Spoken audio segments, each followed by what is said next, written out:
O fantástico caso Lins. Na madrugada silenciosa, uma funcionária simples abre a porta de um sanatório no interior de São Paulo.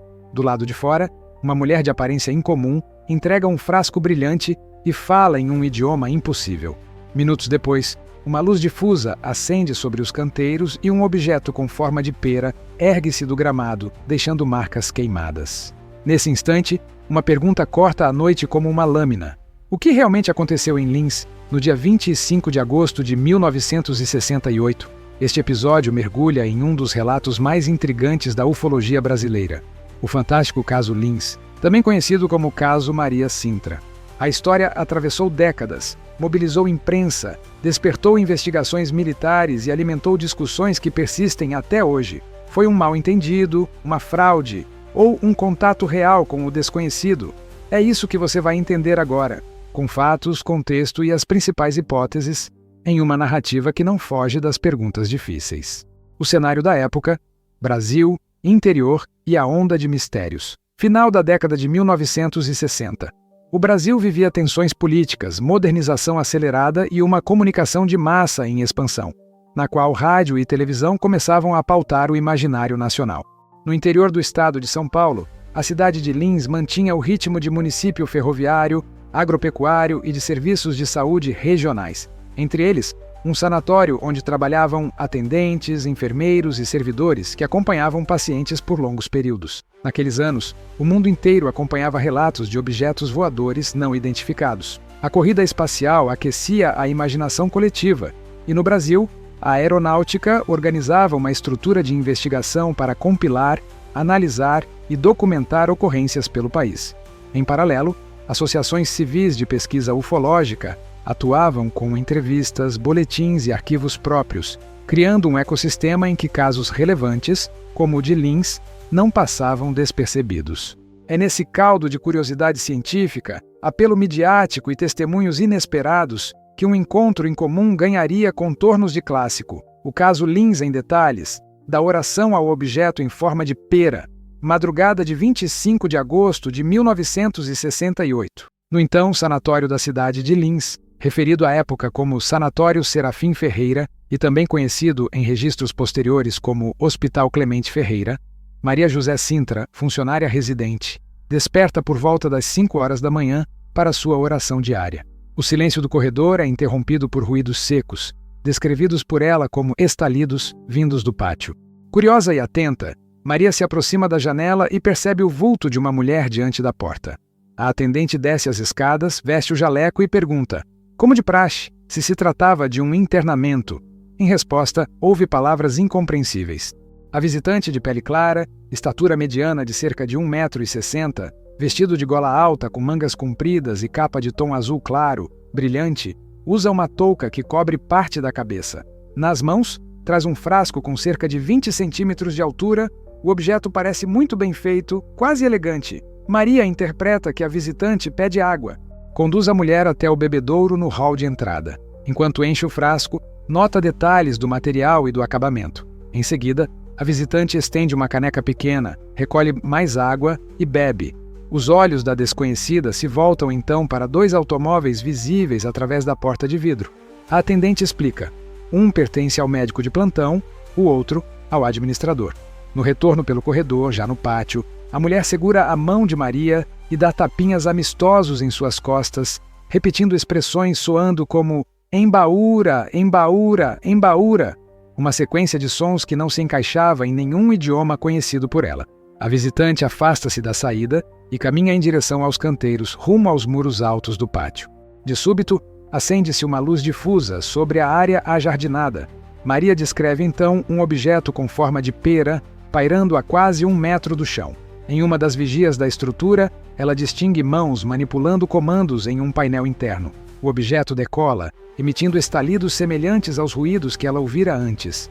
A atendente, muito assustada, fecha a porta. Em seguida, relata sintomas claros de abalo físico, suor intenso e micção involuntária. Quando o administrador desperta, Maria conta tudo. A princípio, não acreditam, mas ao irem ao pátio encontram marcas. No gramado, uma depressão circular de cerca de 2 metros de diâmetro e algo como 15 centímetros de profundidade com grama chamuscada. Também se observam pegadas no interior do prédio, de Maria e da visitante. Com a luz do dia e a notícia se espalhando, o local passa a receber olhares, perguntas e desconfianças. O que teria sido aquela mulher? O que era o objeto em forma de pera?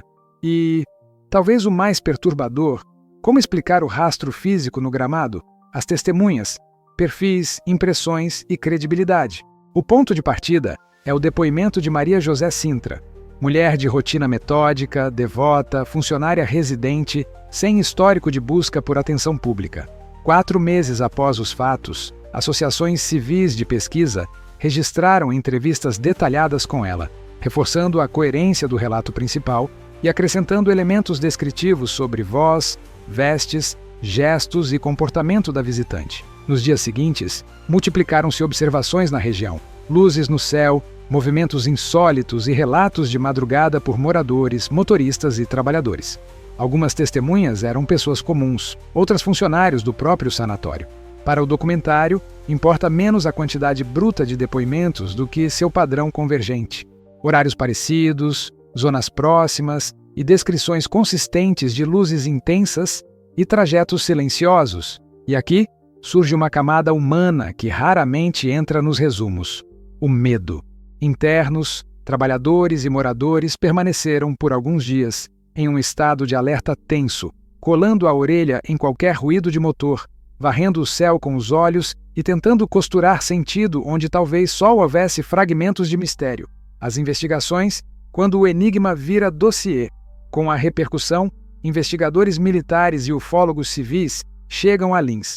O caso entra nas pastas oficiais como um dossiê de pouso com contato, recebendo numeração dentro do sistema de investigação da aeronáutica. Equipes levantam croques, recolhem depoimentos, medem marcas e registram desenhos técnicos do objeto e do cenário, com base nas descrições de Maria. O oficial responsável pela linha de frente da apuração, ela própria reencontra, em reconstituições fotográficas no pátio do sanatório, os passos dados naquela madrugada: a janela, o bebedouro, a porta, o canteiro e o ponto de decolagem. Alguns elementos destacam-se nesses relatórios: descrição morfológica, objeto periforme, estrutura com cúpula, vigias aparentes e painel interno visto em operação. Efeito no terreno: circular, grama chamuscada e solo rebaixado. Em comentários posteriores, mencionou-se a impressão de que a área teria ficado esterilizada por algum tempo, sem o crescimento normal da vegetação.